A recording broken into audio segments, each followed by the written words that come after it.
শিব পূজার জন্য শ্রাবণ মাস সব থেকে গুরুত্বপূর্ণ, আমরা সবাই জানি। আর শ্রাবণ মাসের মধ্যে শুক্লপক্ষ আরো গুরুত্বপূর্ণ। আর শুক্লপক্ষের মধ্যে যদি সোমবার পড়ে তাহলে তা আরো গুরুত্বপূর্ণ।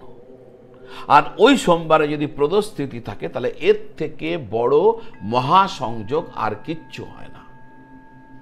এই দিন, এই তিথিতে যদি আপনি ভগবান শিবের কাছে গিয়ে তাকে পূজা করতে পারেন, তাকে জল নিবেদন করতে পারেন, জপ করতে পারেন, তাকে যদি প্রসন্ন করার জন্য পূজা পাঠ করেন, সমস্ত মন দিয়ে সমর্পণ করে, নিশ্চিতভাবে আপনার মহা সমস্যা, মহা কষ্ট, সাংসারিক যাবতীয় কষ্ট দূর হয়ে যাবে। আর সাংসারিক জাগতিক ইচ্ছা যা আপনার চাই তা পূর্ণ হয়ে যাবে। যার জন্য আমি বলেছি ওই সময়ে যা চাইবেন তাই পাবেন।